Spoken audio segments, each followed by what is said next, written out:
Bueno, Valeria Zamora.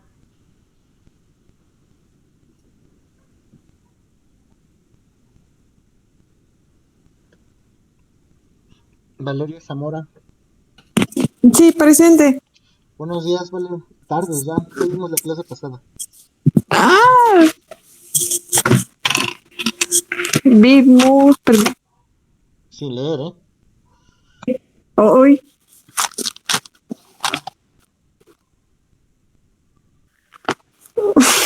Hoy ya repasa. Repasa tu clase. Ok. Daniela Cordero.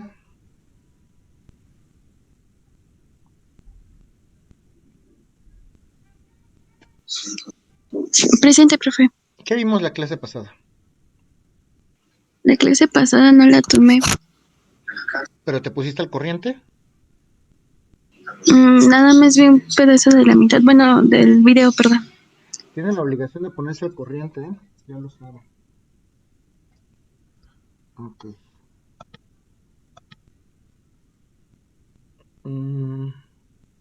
Oscar Paolo.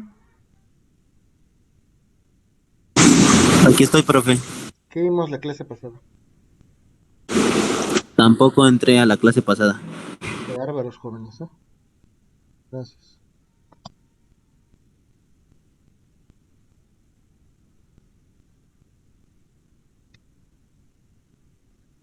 Lulú, Lourdes Yasmín.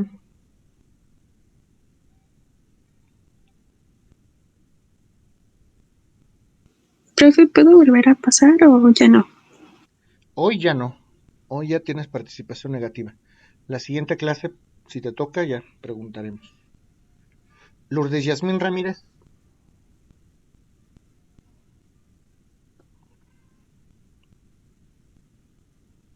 Aquí estoy, profe. ¿Qué vimos la clase pasada, Lulú? Pues hablamos de lo que era la víctima y el ofendido.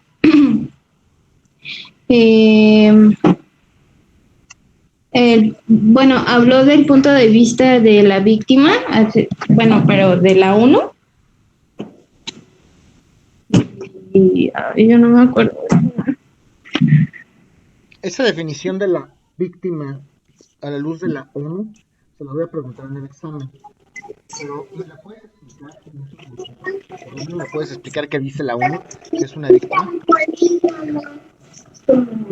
Sí. Bueno, lo leo y después lo explico o solamente lo explico. Explícalo. Bueno, habla de que las víctimas pueden ser colectivas o de forma individual, que, que hayan sufrido daños, y también habla de lesiones físicas o mentales, algo así.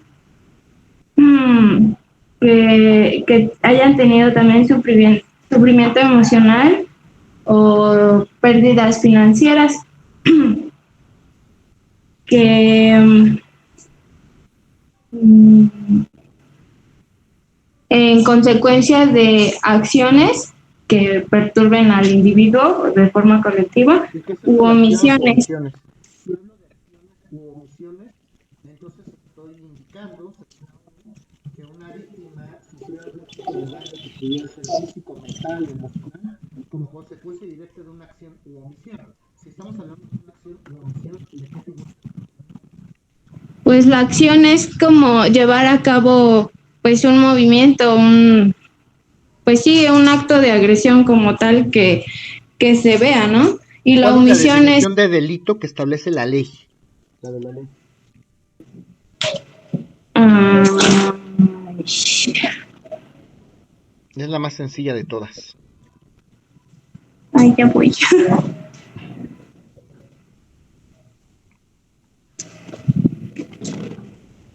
Acto u omisión sancionado por las leyes penales. Entonces, Ay, si sí. estamos hablando de actos u omisiones, obviamente estamos hablando de un delito. Si una persona como Sí. consecuencia de un delito sufre un daño, una pérdida, un menoscabo en lesiones físicas, mentales, económicas, financieras, estamos hablando de una víctima. ¿Qué más? ¿Qué más comenta la ley?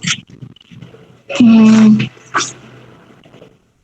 mm, Bueno, bueno, tiene que estar en la legislación y tiene que ser vigente en pues estados miembros de la ONU. ¿Qué más? ¿Qué más vimos? Hablamos de el estudio de la criminología y estuvimos ahí hablando de programas preventivos para la delincuencia y así, o sea, pues proposiciones de qué podríamos mejorar en el entorno social para que no haya delincuencia.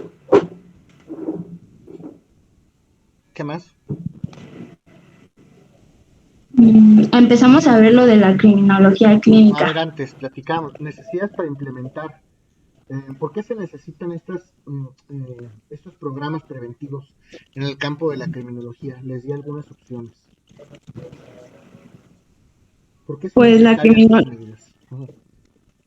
bueno, la criminología, aparte de estudiar al individuo, pues también estudia las causas y también pues propone unas medidas de prevención o pues sí, para contrarrestar delincuencia. Entonces ¿Por qué lo que las busca son necesitamos? soluciones. Por ejemplo, les comentaba, para evitar costos sociales y económicos. ¿Qué otros factores les mencioné por virtud de los cuales son necesarios estos programas preventivos? ¿Lo puede repetir, por favor? Ajá. Cuando estudiamos los programas preventivos, les dije que eran necesarios y les di varias razones por virtud de las cuales son necesarios estos programas. Una de esas razones es para evitar costos económicos y sociales. Es cierto. ¿Qué otros motivos hay por los que necesitamos estos programas preventivos?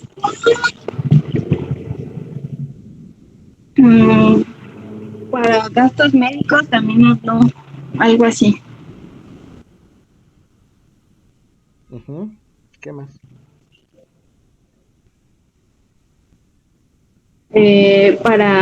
También para disminuir el nivel de población en reclusorios, me acuerdo nada más de eso. ¿Qué más? Pues empezamos a ver lo de la criminología clínica. Martínez Paz, ¿qué dice Martínez Paz? ¿Qué dice José María Rico? ¿Cuáles son los sistemas que hay de prevención? Les hablé de 7 modelos de prevención. ¿Cuáles son?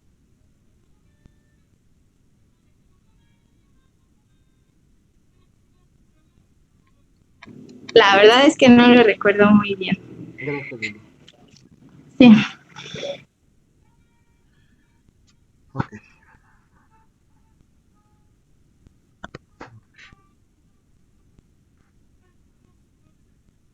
Matilde, Abigail. ¿Estás ahí, Mati? Ya dándole una reunión.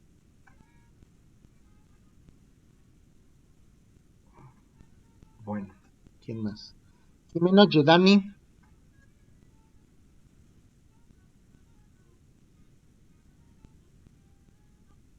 Jimena, ¿estás ahí?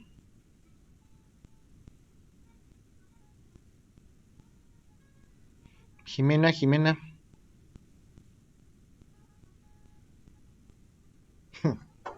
Okay. Luis Adrián Morales. Sí. Sí estoy. A ver, ¿qué más? Pues era de los modelos que vi en el video, era uno de modelos de ambiental que se trataba como de mejorar como que las zonas para que sí era de eso lo que hablar. Sí, ¿cuáles son los 7 modelos? Era un modelo ambiental que era para mejorar como que la zona de donde vivían las personas. Otro era un modelo urbano, pues ya no recuerdo bien la explicación. Otro era un modelo de prevención para que no hubiera para que las personas, la comunidad no se distrajera para entrar, para no cometer los actos delictivos. Y solo recuerdo eso. Martínez Paz, ¿qué dice Martínez Paz? ¿Qué dice José María Rico? Pues Martínez Paz mencionaba algo de la prevención de los crímenes, que necesitaban diferentes tipos de, como un modelo para prevenir que las personas realizaran los actos delictivos. ¿Y José María Rico?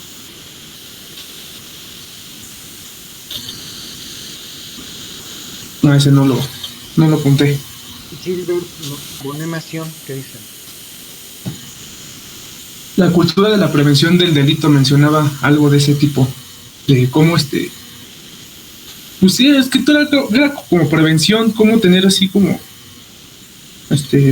tipos ¿cómo lo explico? De cultura, digamos, para que la gente no cayera en lo mismo. No, bueno, no cayera en lo mismo de ver que si alguien robaba, pues vamos a robar. Como que tener, sí, distractores.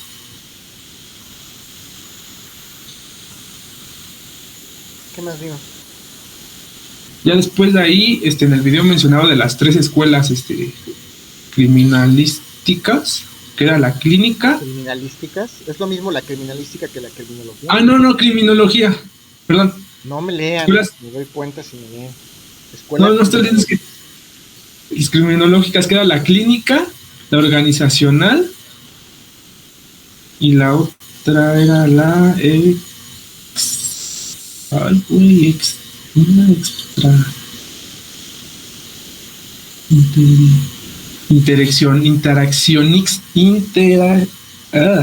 Interaccionista en esas 3 escuelas. ¿Qué más? Y solo comentó una parte de la escuela clínica que, por lo que entendiera, como era más como para los clínicas, se refería como que para los psiquiatras, psicólogos, eso, lo que ellos veían de la delincuencia como su perspectiva de teoría.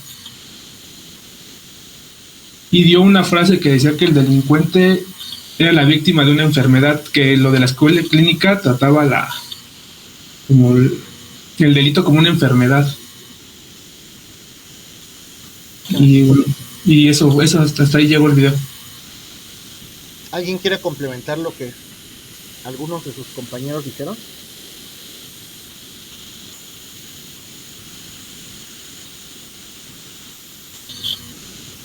Sí, yo, profesor. ¿Quién? Yo. A ver, Sí, ataca. José María Rico, él nos describe que es el conjunto de medidas que impiden el surgimiento de la delincuencia y el riesgo de los delitos por perpetración. Y Martínez Paz, él critica la prevención y propone que lo más apropiado es disminución, ya que como tal la prevención no puede estar o no puede existir como tal. Ok. Los 7 modelos de prevención del delito también. Usted había dictado, bueno, yo tengo anotados 6, pero usted dice que son 7. El modelo clásico. Clásico, punitivo. ¿Qué más? Ajá. El modelo social. Modelo médico, psicológico, terapéutico. Ese es el segundo. Modelo médico, psicológico, terapéutico. Ok. Y ya después viene el social, que es el tercero. Sí. El modelo preventivo. El modelo de prevención o mecánico o físico. Modelo de diseño ambiental también.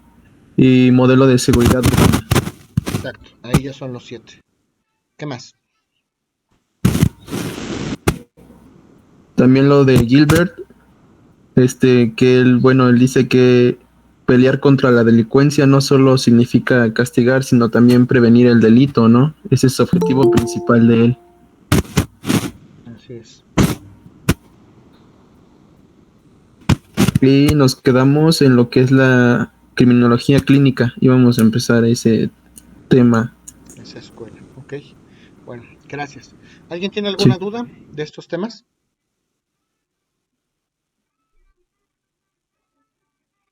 Estudien, por favor. Ok.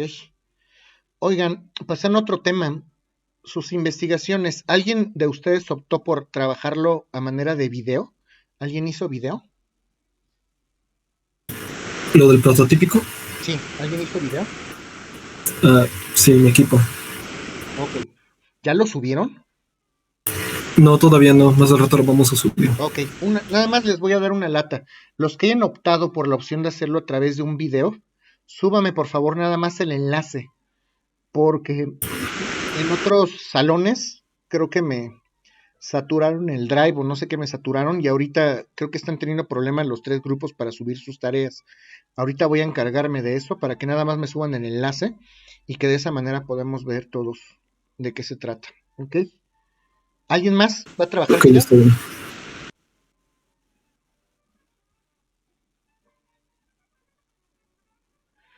Bueno.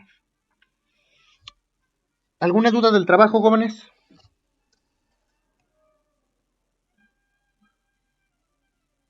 ¿Ninguna? Bueno. Vamos a retomar entonces esto de las escuelas o de las corrientes criminológicas. Comentábamos entonces que las 3 principales corrientes criminológicas, conocidas como escuelas de la criminología o corrientes criminológicas, que hay varias más, pero estas son las principales, son justamente la criminología clínica, en primer lugar, en segundo lugar, la criminología interaccionista y en tercer lugar, la criminología organizacional. Después de ver estas 3 escuelas o estos 3 movimientos o estos 3 pensamientos, vamos a abocarnos a algunos pensamientos en particular, como es que algunos autores consideran estos fenómenos criminológicos. Vamos a hablar también en su momento de Sigmund Freud, cómo es que considera desde el punto de vista criminológico y desde el punto de vista del psicoanálisis esto de la criminología. Les comentaba que estas 3 corrientes se desarrollan a principios del siglo XIX, por ahí de los 1900, más o menos se empiezan a desarrollar, y en el siglo XX es cuando empiezan a cobrar mayor auge estas 3 corrientes criminológicas. Se van a dar cuenta que estas corrientes criminológicas manejan puntos de vista muy radicales. No se trata de que ustedes tengan que casarse con una corriente u otra. Se trata de que ustedes conozcan cuáles son los 3 pensamientos o las 3 corrientes de manera general para que, pues, cuando ustedes formen y desarrollen un criterio jurídico o un criterio criminológico adecuado, pues, si ustedes lo deciden así, pueden coincidir con alguna de ellas o bien pueden complementarse. Estudiamos las 3 tendencias porque el meollo y la intención es que ustedes complementen sus estudios y sus puntos de vista y su criterio con base en estas 3 ideas. Y analizamos en primer lugar a esto de la criminología clínica. Nos abocamos al estudio en principio de la criminología clínica, que es de lo que vamos a hablar las próximas sesiones. Y les comentaba que la palabra clínica viene de cliné. Esto ya lo vimos. Cliné, que significa el lecho del paciente, lecho. El lecho del paciente, que es justamente, lecho significa dónde se sitúa, dónde se acobija, dónde está el paciente, así como los pacientes, así como los enfermos necesitan un lugar adecuado para sanar sus males, una vez que son diagnosticados, también los delincuentes. Le vamos a dar ese tratamiento de enfermo al delincuente, entonces el delincuente también merece un lecho, merece ser atendido en un lugar muy particular. Entonces, cliné viene de el lecho del paciente. Y esta corriente considera justamente al delito como una conducta anormal, como una conducta patológica. Recuerden que la palabra patología viene de patos, que significa enfermedad, y logos, que significa ciencia, estudio o tratado. Entonces, desde ahí ya estamos entendiendo que la criminología clínica trata justamente al delincuente cual si fuera un enfermo. Por eso es que damos un enfoque patológico. Son palabras que tienen que empezar a manejar y a familiarizarse. Algunos autores, como Jean Pinatel, lo vamos a ver en algunos momentos, estudian justamente el momento en el que el delincuente deja de pensar en cometer un delito para cometerlo en la realidad. Como lo dice el propio Jean Pinatel, del paso al acto. Del paso al acto, ahorita lo vamos a estudiar. ¿En qué momento deja de ser una idea y ya se vuelve una realidad, una conducta exteriorizada por parte del hombre? Entonces, aquí vamos a hablar justamente de una conflictiva que existe en la personalidad de justamente de los individuos. Si el delito entonces lo entendemos como una conducta anormal, porque no es normal, si una conducta, lo asumimos como una conducta patológica, como una conducta enferma, en un momento de la vida justamente del delincuente, entonces tenemos que referir necesariamente que los delincuentes tienen una personalidad que no es normal, una personalidad enferma. Hay varios trastornos de la personalidad que vamos a estudiar en estas clases subsecuentes y justamente estos trastornos de la personalidad son lo que dan origen o los que detonan en una cierta medida estas conductas criminales. El delincuente entonces tiene una personalidad que en términos generales ha violado, ha transgredido las conductas sociales y nosotros como sociedad reprochamos esas conductas, las reclamamos a través de la pena castigamos y reprochamos estas conductas al delincuente. Entonces, no vayan a confundir lo que les voy a decir ahorita, creo que ya lo dije la sesión pasada, pero el delincuente entonces va a ser una víctima de una enfermedad. No lo asocien con víctima del delito porque son cosas totalmente diferentes. Desde el punto de vista de la criminología clínica, los delincuentes son víctimas justamente de estas enfermedades que pueden ser mentales o que pueden ser trastornos orgánicos. Y así como cualquier paciente, como cualquier enfermo, tiene derecho a un tratamiento médico, también los delincuentes que son tratados como enfermos a la luz de la criminología clínica, pues consecuentemente tienen derecho a recibir un tratamiento digno, decoroso, adecuado, tienen derecho a intentar ser readaptados a la sociedad, tienen derecho a este tratamiento clínico y a gozar de una sana recuperación. ¿Hasta aquí alguien tiene alguna duda?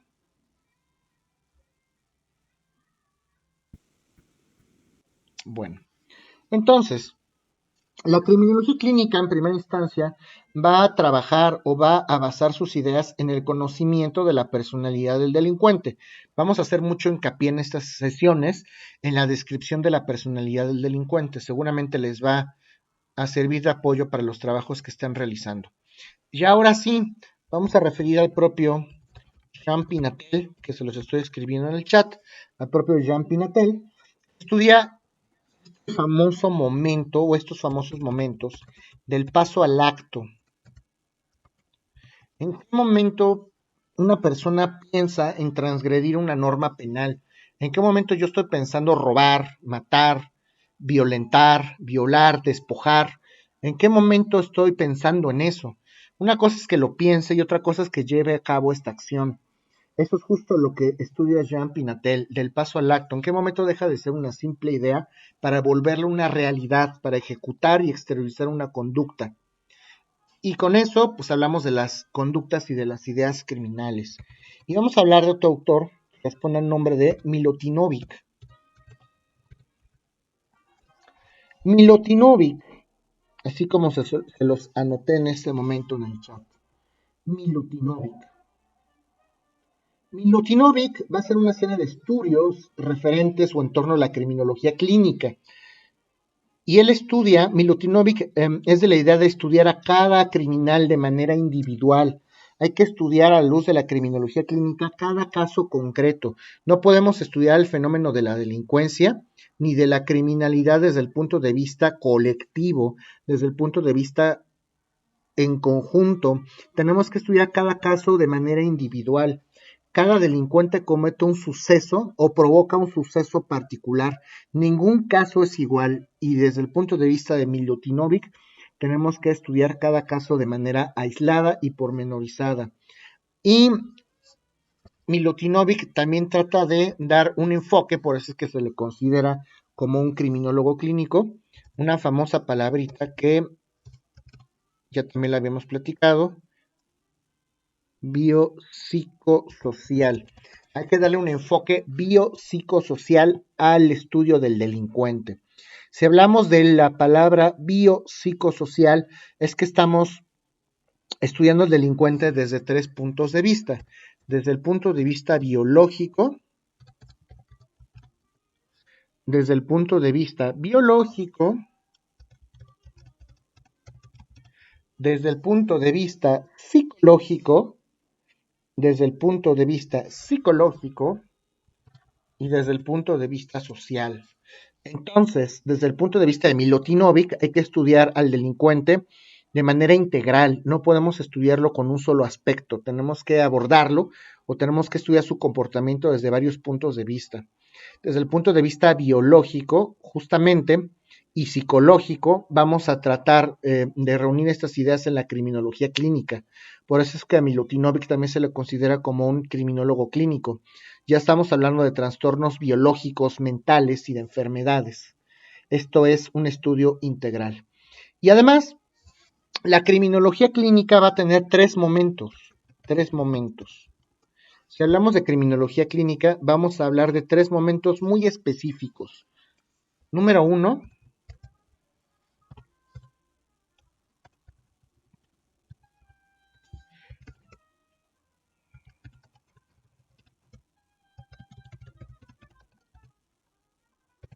vamos a platicar de un diagnóstico clínico criminológico. ¿Qué quiere decir esto? Pues si vamos a estudiar al delincuente desde el punto de vista médico, lo lógico es que primero tengamos que diagnosticar qué tipo de enfermedad tiene. Y eso lo vamos a hacer en este primer momento. Hay que diagnosticar cuál es el problema, cuál es el padecimiento, cuál es la enfermedad que tiene el criminal. Le vamos a dar un enfoque, a este diagnóstico le vamos a dar un enfoque interdisciplinario. Quiere decir esto, que nos vamos a apoyar en varias disciplinas, en varias ciencias para poder diagnosticar, ojo, desde el punto de vista clínico, no es que los criminólogos seamos doctores, es que esta teoría justamente refiere que los criminales son enfermos, y si los criminales son enfermos, entonces no es nuestra labor como criminólogos diagnosticarlos, porque nosotros sabemos de criminología, pero no sabemos de medicina, aunque tienen que saber un poco de estas ciencias médicas, eso es cierto, eso es una realidad. Pero bueno, se lo vamos a dejar a los especialistas. Una vez que los especialistas, los médicos, los psicólogos, los psiquiatras pueden diagnosticar el problema, pues vamos a emitir un diagnóstico considerando siempre que cada individuo es único y que a través del diagnóstico vamos a poder concluir las razones por las cuales se comete una conducta. Esto sí nos atañe a nosotros como criminólogos. Si desde el punto de vista médico vamos a tratar de determinar qué padecimiento originó que el criminal cometiera un delito, nosotros como criminólogos tenemos que estudiar y tenemos que analizar cada perfil para saber por qué un criminal en un momento dado cometió un delito. ¿Hasta aquí tienen alguna duda, niños? Ninguna, profesor. Ok. Un segundo momento muy crítico en la criminología clínica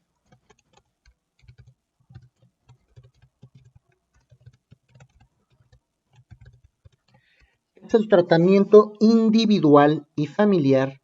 Es el tratamiento individual y familiar que le vamos a dar al delincuente. A lo mejor necesitamos darle un tratamiento al delincuente de manera individual, a lo mejor lo tenemos que tratar con algún medicamento, o a lo mejor lo hacemos a través de una terapia de grupo o una terapia familiar. ¿De qué manera vamos a hacerle para que el delincuente se cure? Si realmente es un enfermo, tenemos que curarlo, tenemos que subsanar, tenemos que arreglar su mal de salud, ¿ok? Entonces, el tratamiento individual y el tratamiento familiar son aquellas medidas que sirven para asistir, para rehabilitar, que son palabras claves, asistir, rehabilitar, para asistir, para rehabilitar al delincuente. Y a veces también se hace extensivo a los miembros de la familia. También los miembros de una familia, también los miembros de la familia de un delincuente padecen justamente estos males. ¿Ustedes creen que los delincuentes y las víctimas y los ofendidos son los únicos afectados? Por supuesto que no, en algunas ocasiones la propia familia también se ve afectada. También se consternan justamente por la comisión de estos delitos. Y hay que tratar al delincuente y a la familia a lo mejor desde el punto de vista médico, desde el punto de vista psicológico, pedagógico. A lo mejor el delincuente merece ser tratado o tiene que ser tratado con algunas medidas especiales. Si, por ejemplo, hablamos de un delincuente que padece esquizofrenia o que tiene alguna patología mental, pues necesitan un tratamiento especial También en la familia, los esquizofrénicos tienen que estar medicados y la familia también tiene que saber cómo actuar en un caso de emergencia. Necesitamos esta cultura de la información en el caso de las enfermedades. ¿Cómo vamos a tratar a los delincuentes desde el punto de vista laboral, deportivo o recreativo? A lo mejor esto pudiera ser un tratamiento que auxilia para que se readapte el delincuente. Incluso existen algunos consejos técnicos interdisciplinarios, consejos técnicos interdisciplinarios, que son justamente algunas instituciones tanto de la iniciativa privada como de la pública, tanto del gobierno como de los particulares, que nos pueden ayudar a darnos algunos consejos en torno al tratamiento del delincuente. ¿Cómo lo vamos a tratar? ¿Cómo lo vamos a aterrizar el problema? ¿Y cómo lo vamos a ayudar para sanar en el mundo de la criminología y en el mundo de la medicina? ¿Les queda clara esta fase del tratamiento individual y familiar? Es parecido como cuando vas al psicólogo. Cuando vas al psicólogo e incluso cuando vas al médico. Si a ti te duele la muela o si a ti te duele el estómago, ¿qué es lo primero que va a hacer el doctor? Te vas a auscultar, que es el término correcto. A lo mejor te va a auscultar el estómago, te va a ver la lengua con estas paletitas que hay, los abatelenguas. Vamos a ver cómo estás de la garganta, te va a hacer un diagnóstico general, con el estetoscopio, respira. Entonces te va a hacer un estudio de campo y el doctor en principio para saber cuál es el padecimiento que tienes. Eso es una primera fase que es el diagnóstico. Ya que el médico concluye cuál es tu mal, oiga, usted tiene una gastroenteritis o tiene una infección intestinal bastante tremenda, bueno, pues entonces ahora sí, te voy a dar un tratamiento, te va a expedir una receta para que vayas a la farmacia y compres todos los medicamentos que te van a ayudar a subsanar ese mal. Igual aquí, lo primero que vamos a hacer es diagnosticar cuál es el problema y luego vamos a dar un tratamiento adecuado como criminólogos clínicos. Vamos a dar un tratamiento individual, que puede ser individual o familiar. Ya que diagnostique cuál es tu mal, pues vamos a tratarte. Tenemos que seguir el tratamiento completo. ¿Ok? Más o menos así tendría que ser. Y en un tercer momento, vamos a hablar de las medidas preventivas. ¿Qué medidas proponen los especialistas, los médicos, los sociólogos, los psiquiatras, los psicólogos, para que este suceso criminal como consecuencia de un padecimiento no se vuelva a dar? Ok, ya sabemos que el señor asesinó a su papá porque es esquizofrénico y pensó que era un monstruo. Vamos a tratarlo. Y para que esto no vuelva a pasar, necesitamos estar al pendiente, necesitamos que haya una enfermera que cada 8 horas constantemente le esté dando su medicina al enfermo mental para que no vuelva a padecer este trastorno y no vuelva a hacer daño a la sociedad. El objetivo de las medidas preventivas es evitar nuevos comportamientos delictivos a través de un acercamiento, a través de un auxilio al delincuente. Y eso lo vamos a hacer solamente a través de un diagnóstico clínico criminológico. ¿Sí me doy a entender o no? ¿Alguien tiene alguna duda? ¿Lo puede volver a repetir, por favor? Sí, por favor. Sí, por supuesto que sí. Vamos a hablar de estos 3 momentos. Primero diagnosticamos al villano. Vamos a tratar de entender qué tiene. Vamos a ir con psicólogos, vamos a ir con médicos. Esa es la primera fase, diagnóstico clínico, criminológico. ¿Qué tienes? Y para saber qué tienes tenemos que acudir con un profesional, con un psicólogo, con un psiquiatra, ¿ok? Con un médico. Ya que sabemos qué tienes, ahora sí, vamos a la segunda fase. Vamos a darte un tratamiento individual y familiar para que esto no vuelva a pasar. Vamos a hacer reuniones, a lo mejor te voy a incorporar alguna fuente de trabajo, a lo mejor te receto que tengas que estar haciendo deporte, vamos a distraer al delincuente en un trabajo, en una actividad recreativa, ponte a pintar, ponte a remodelar zapatos, qué sé yo. Y ya que estamos haciendo ese tratamiento, viene un tercer momento, que son las medidas preventivas. ¿Cómo reforzamos ese tratamiento? ¿Cómo le hacemos para que el delincuente, ahora sí que ya está siendo tratado, no vuelva a cometer delitos? Bueno, pues ya con el diagnóstico ya podemos trabajar o proponer algunas medidas. Tienes que estar diagnosticado, tienes que estar tomando medicina para que esto no vuelva a pasar, o necesitas atención psicológica por lo menos 2 años. Esto es una medida preventiva para que los sucesos no vuelvan a ocurrir. ¿Sí me doy a entender o no, niños? Sí, ya. Gracias, profe. Perfecto. Es como lo de la película de la Isla Siniestra. Excelente película. Más o menos. Es un poco ciencia, ni con ciencia ficción, y ya está un poquito pegado, pero sí, más o menos. Ok. Vamos a hablar ahora de algunas críticas a la criminología clínica.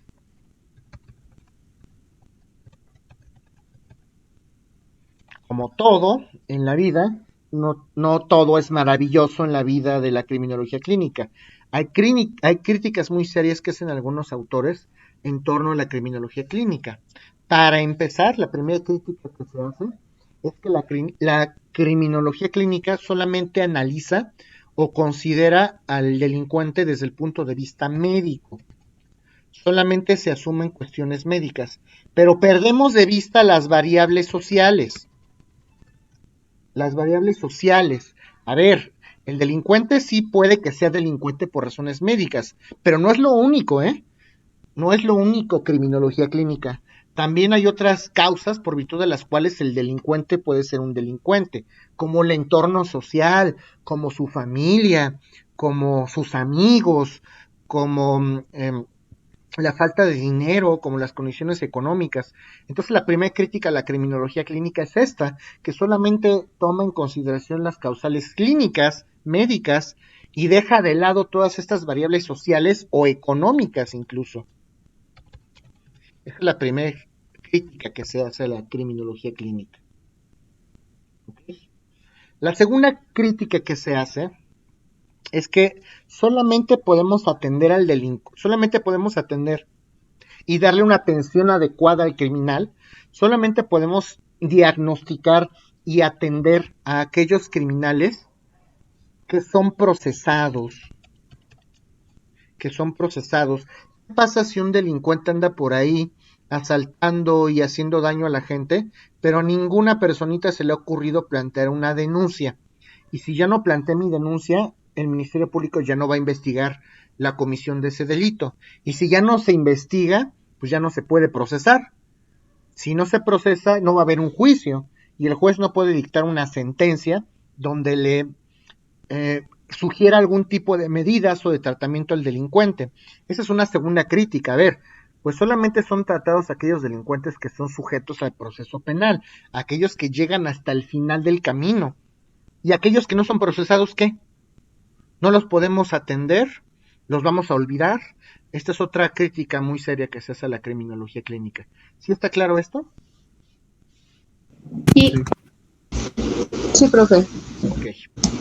Tercera crítica que se hace a la criminología clínica: estigmatiza a las personas. Vamos a hacer una clasificación entre delincuentes y no delincuentes.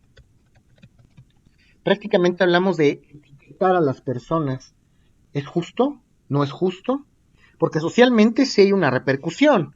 Socialmente hay consecuencias. Si una persona asume o ya se escucha que alguien es un delincuente, pues de pronto ya lo vamos a ver feo, ya lo vamos a ver raro, ya no nos vamos a querer involucrar o inmiscuir con él, a lo mejor ya no queremos tener relaciones personales con alguna persona, o a lo mejor puede ser el otro caso, que yo me siento identificado solo con los criminales, y entonces, vente hermano, tú sí sabes lo que es bueno, y vamos a robar espejos, y entonces empezamos a hacer una red ahí de delincuencia, y justamente por ese estrato, por ese etiquetamiento social que nosotros como criminólogos y como sociedad hacemos, lo único que estamos haciendo es estigmatizar a las personas, y además estamos a lo mejor propiciando que se siga desarrollando el fenómeno criminal. Esta es una de las críticas más fuertes. No tenemos que estar etiquetando a las personas en delincuentes y no delincuentes. Todas somos personas. Y bueno, pues, en algún delincuente en particular sí puede ser que haya delinquido por alguna causa médica, pero a ver, o sea, deja de etiquetarnos en delincuentes y no delincuentes, en enfermos y no enfermos. Si ustedes alguien puede llegar a ir a un psicólogo o a un psiquiatra y no es que esté loco, pero ya nosotros estigmatizamos y somos muy severos como sociedad. Es que Juanito va al psiquiatra, es un loco, no se le acerquen. Pues por supuesto que no. Y eso es una seria crítica que se hace a la criminología clínica. No soy un loco, por ir al psicólogo ni al psiquiatra. Simple y sencillamente estoy tratando un problema y estoy acatando un tratamiento. Eso le puede pasar a cualquiera y todos tenemos trastornos. Muchas veces no lo aceptamos, pero todos tenemos trastornos. Y esta es una crítica seria que se hace en torno a estas ideas. ¿Está claro? Sí, profesor. Sí, profe. Otra crítica que se hace es que a la criminología clínica, justamente por las razones que les estoy comentando, es que en algunos casos la criminología clínica ayuda o propicia el desarrollo de los delincuentes.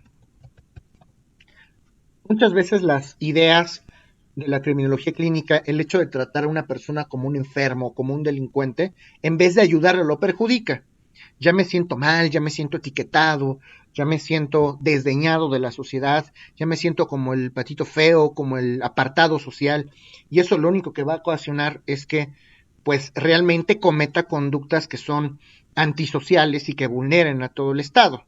Entonces, en algunos casos, esta es una crítica que también se hace, lejos de ayudar, la criminología clínica propicia el desarrollo de los delincuentes, siempre y cuando no se les dé el tratamiento adecuado, claro está.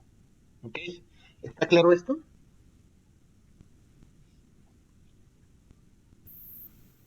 Ok.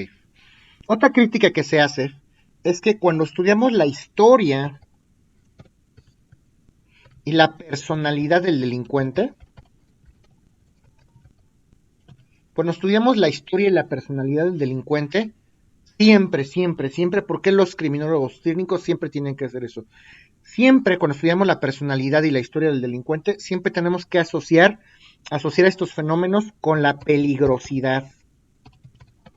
Porque si analizamos la personalidad de una persona, siempre tiene que ser en torno a qué tan peligroso es o no socialmente hablando. A ver, a lo mejor yo tengo un problema sentimental o tengo un problema que desde la infancia no he podido resolver, y pues no tiene nada que ver en principio con la criminología.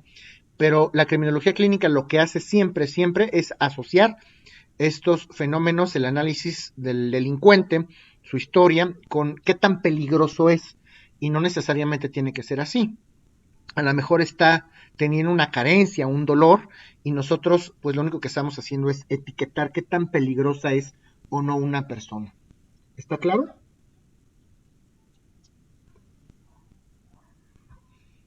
Ok. Seguimos entonces con la sexta crítica. Si bien es cierto que los criminólogos clínicos asocian a los delincuentes como pacientes, como enfermos, ¿dónde se les da el tratamiento? Lo justo y lo necesario sería que se les diera ese tratamiento en un lugar adecuado, en una clínica, en un hospital, en un consultorio. Pues no. Otra crítica muy seria a la criminología clínica es que la rehabilitación del delincuente se da donde creen, en los reclusorios. ¿Ustedes creen que un delincuente, que asumimos como un enfermo, va a recibir el tratamiento adecuado en un reclusorio? Pues por supuesto que no. Estando en el reclusorio, lo único que vamos a favorecer en principio, a lo mejor, va a ser la criminalidad del delincuente, o vamos a hacer que el delincuente se sienta agredido, o a lo mejor vamos a provocar que alguna persona o algún grupo de personas del cúmulo poblacional del reclusorio lo agreda. Si es a lo mejor una persona con trastornos de inseguridad y está en un grupo de delincuentes altamente peligrosos, lejos de ayudarlo, lo vamos a perjudicar.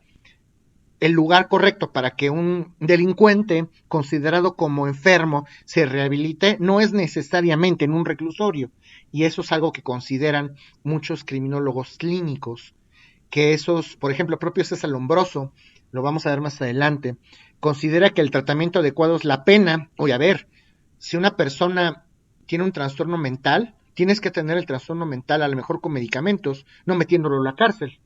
Y eso es una crítica que se hace. ¿Está claro esto?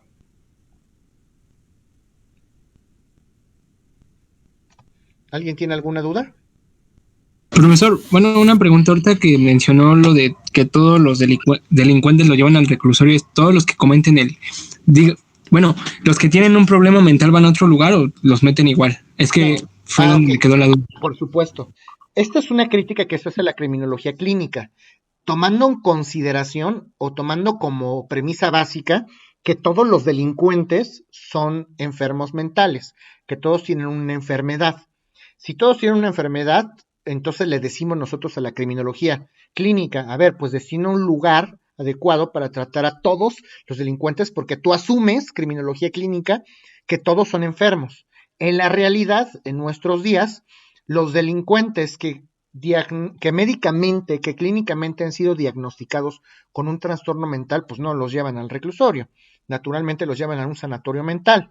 El sanatorio es el San Bernardino famoso, está lleno de estos casos, justamente. Pero no, si alguien tiene un trastorno mental, pues no lo pueden mezclar con la población del reclusorio. ¿Sí está claro? Sí, profesor, muchas gracias. Claro que sí. ¿Alguien más? Bueno, otra crítica más que se hace a la criminología clínica es que la criminología clínica no considera medidas y tratamientos alternativos. Medidas ni tratamientos alternativos. No considera medidas ni tratamientos alternativos. Esta es una crítica que se hace porque, a ver, si nosotros como criminólogos clínicos asumimos justamente que el criminal es un enfermo, pues todos deben de ser tratados con medicina, ¿no? Y dejamos de lado a lo mejor algunos tratamientos como puede ser algún trabajo comunitario, como puede ser algún trabajo o algún apoyo en una biblioteca, a lo mejor alguna medida recreativa, todo esto lo dejamos de lado. La criminología clínica se encierra o en conjunto solamente refiere que los delincuentes son enfermos y que hay que tratarlos médicamente. No da otro tipo de alternativas para que puedan ser tratados los delincuentes. ¿Sí me explico? Sí. Ok. ¿Alguna duda en torno a esto? No, profesor. Bueno, vamos a hablar ahora de las aportaciones de la criminología clínica. No todo es malo.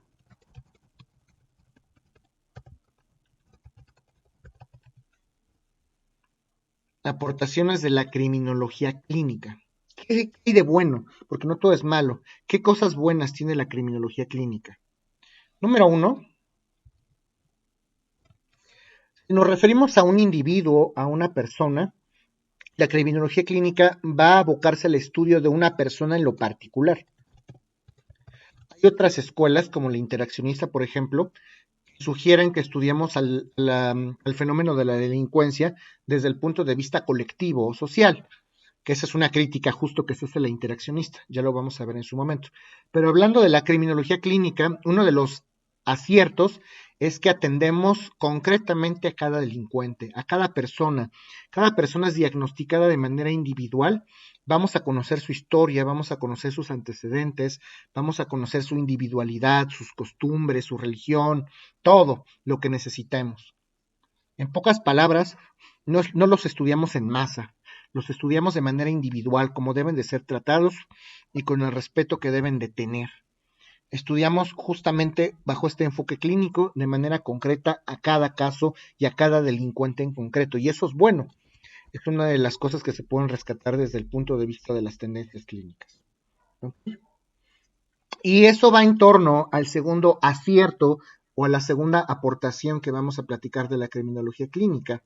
Nosotros como sociedad estamos acostumbrados, como somos demasiados, estamos acostumbrados a trabajar los problemas y a trabajar y atender y a proporcionar soluciones de manera colectiva. A ver, no tengo el tiempo necesario para estar atendiendo caso por caso, entonces tendemos a masificar o a englobar en conjunto todos los problemas y queremos darles una solución inmediata. Vamos a tratar de abarcar mucho para solucionar lo mejor posible.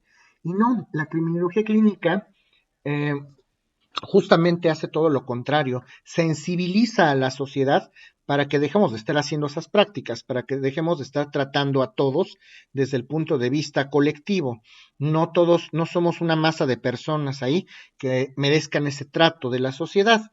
Entonces, la criminología clínica nos ha ayudado a considerar, a humanizarnos un poquito más y atender caso por caso. ¿Sí me doy a entender o no?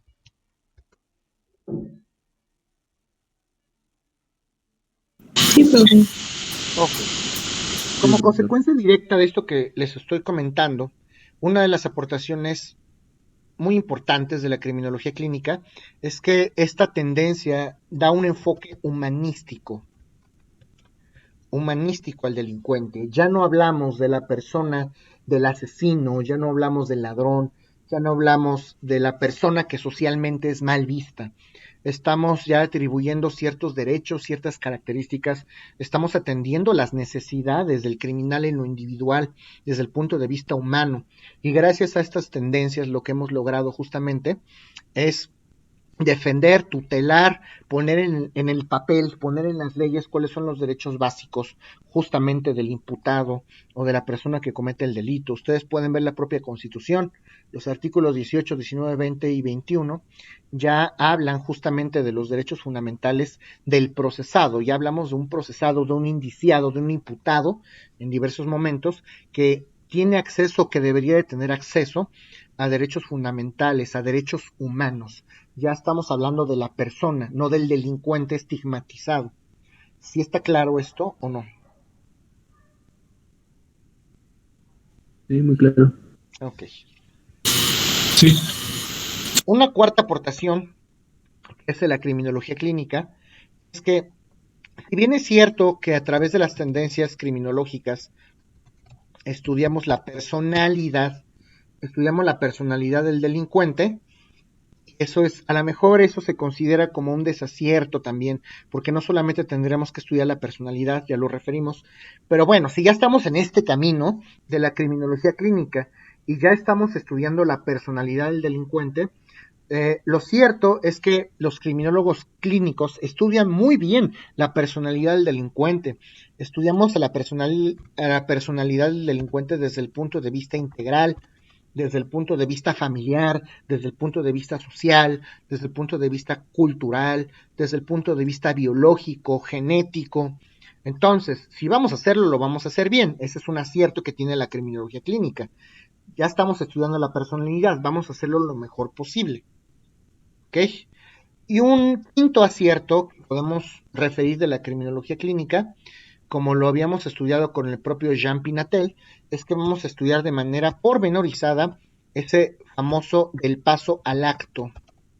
Vamos a estudiar de manera concreta en qué momento el delincuente deja de tener la idea para llevarla a la vida real, en qué momento deja de ser una simple idea para poder llevar a la acción este fenómeno delictivo.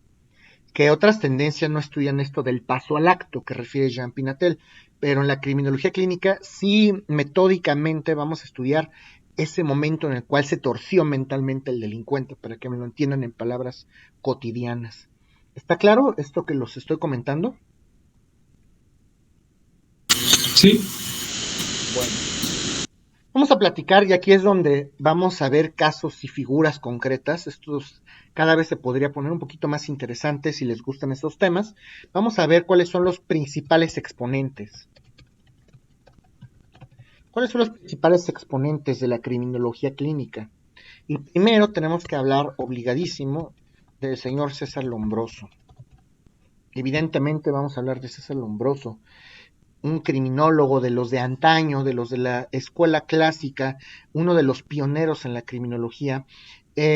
Para los que ya lo saben, que deberían de ser todos, el propio César Lombroso hizo una clasificación de los delincuentes a su manera y a su modo. Hay varios tantos que ya referiremos en su momento.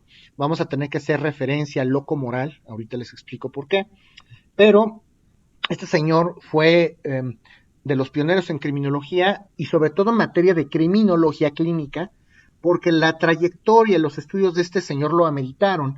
Este señor, cuando empieza a estudiar a los delincuentes, recuerden que estudia las características fisionómicas o sea, las características físicas de las personas para poder determinar si una persona es delincuente o no. Empezamos a estudiar los cráneos, empezamos a estudiar los brazos, las facciones de los delincuentes, y bueno, ya le estamos dando un matiz lombrosiano cuando hablamos de facciones, de cráneos, cuando ya estamos midiendo los lóbulos parietales, frontales, occipitales, cuando ya estudiamos las características físicas del delincuente, ya estamos dando un enfoque clínico, y eso es un enfoque antropológico o biológico. Lo que pasó con César Lombroso es que quiso empezar a estudiar los enfermos mentales. Además, César Lombroso dice que todos los hombres, hombres como género, incluimos mujeres naturalmente, que toda la humanidad, todos los seres humanos somos delincuentes por naturaleza. Todos tenemos esa tendencia. Podemos determinar nuestras tendencias por nuestras características físicas o fisionómicas. Y bueno, si todos somos enfermos mentales, si todos somos delincuentes, hubo por ahí un doctor de un psiquiátrico, un famoso doctor Zanini.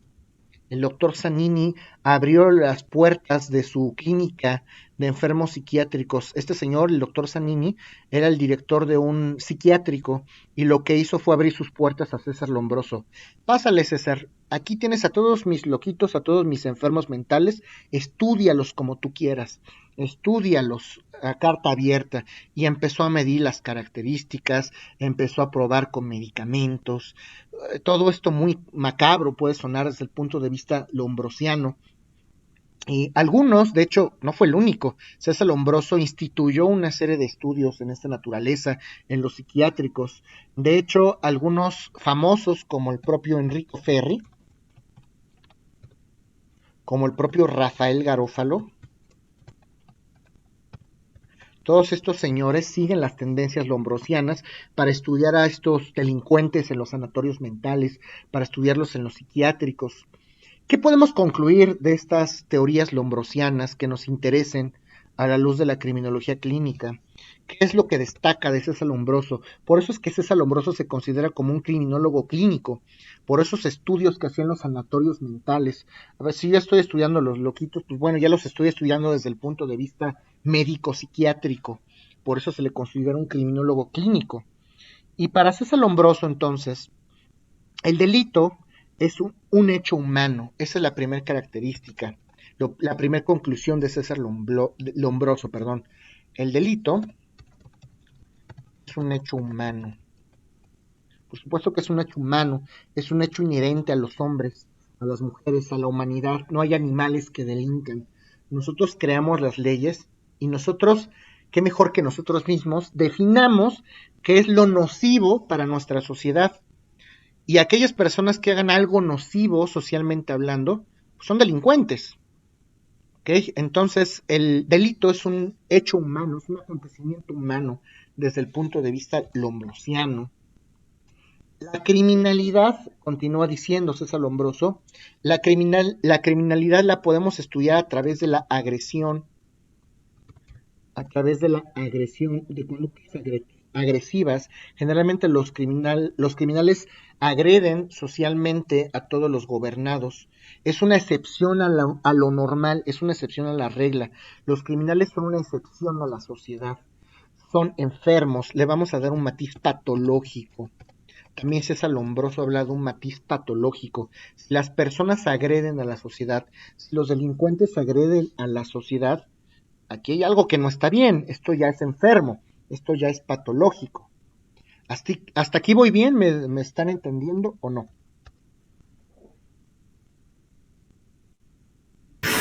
Sí. Sí, profesor.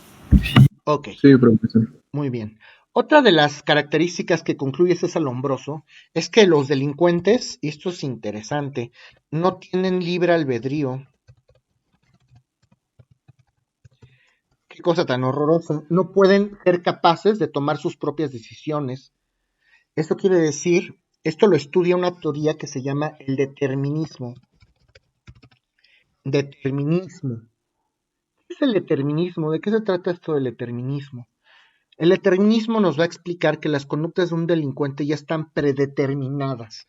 Todos ya estamos predeterminados de manera física o social a ser delincuentes. Ya se sabía que iba para allá.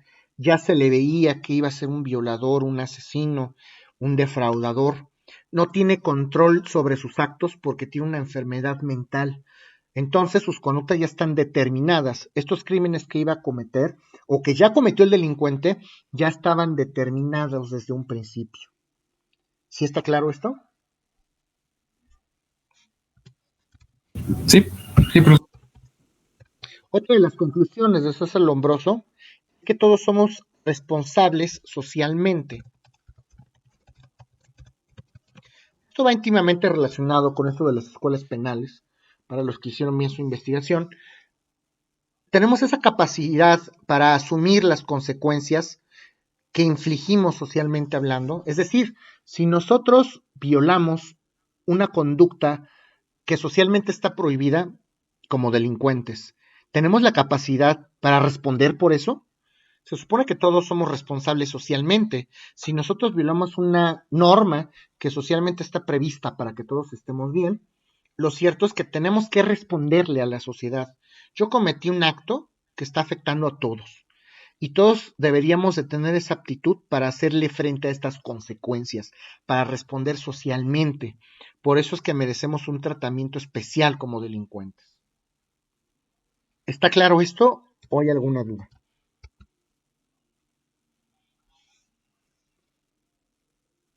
Ok. Dentro de la clasificación de los delincuentes que desarrolla César Lombroso, hay uno que destaca en los estudios de la criminología clínica, y me estoy refiriendo al delincuente loco moral, al delincuente loco o moral. El delincuente loco o moral, desde el punto de vista lombrosiano, es un delincuente que se caracteriza por tener una gran inteligencia. Son delincuentes que son inteligentes, son delincuentes que saben fingir demencia, saben fingir la locura. No sabemos si están loquitos o no. Imagínense ustedes que están sentados en una barda y junto a ustedes está una persona sola, sin ninguna persona, sin estar leyendo, sin estar escuchando nada, sola, solo viendo al vacío, y de repente se empieza a reír sola esta persona. No sabemos si en realidad es una enfermedad mental, o no sabemos si se está riendo porque se acordó de algo, o no sabemos si lo está fingiendo para provocarnos miedo. Esa es una de las características del delincuente loco o moral. Son personas que generalmente fueron abusados sexualmente de menores, que tienden a la comisión de delitos sexuales, tienden a realizar violaciones, porque las emociones de estas personas pueden llegar a exacerbarse, pueden llegar a un punto muy alto. Pero es en el momento. A lo mejor un loco o moral puede intentar violar a una mujer, a un hombre, y a la hora que quiere ejercer este acto de la penetración o la cópula, sufren de deficiencias o sufren, por ejemplo, de impotencia sexual. ¿Okay?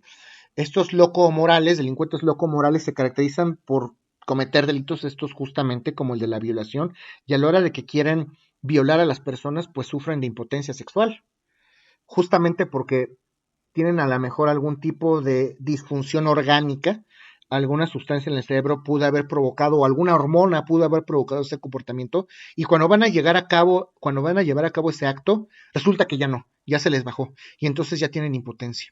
Esa es una de las características del delincuente loco moral, y cuando César Lombroso empieza a estudiar el delincuente loco o moral, desarrolla algunas características como la insensibilidad y como la psicopatía. Esta es la puerta grande para estudiar a los famosos psicópatas. Gracias a esta clasificación del loco o moral, muchos criminólogos que vamos a ver en estas sesiones ya hablan de los psicópatas. Psique, mente, patos, enfermedad. Los que están enfermos de la mente, esos son los psicópatas, los que están enfermos de la mente.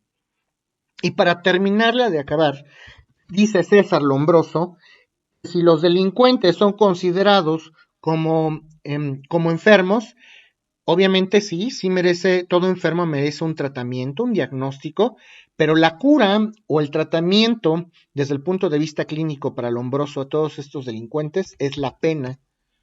¿Qué es lo que dice César Lombroso? Pues sí son, los delincuentes sí son enfermos, pero el tratamiento que deben de recibir para curarse es la pena. Muy drástico César Lombroso al momento de clasificar este tipo de ideas, ¿ok? ¿Tienen alguna duda de esto que estamos comentando? No. Bueno. Son las 2:14, nos vemos 2:24, por favor.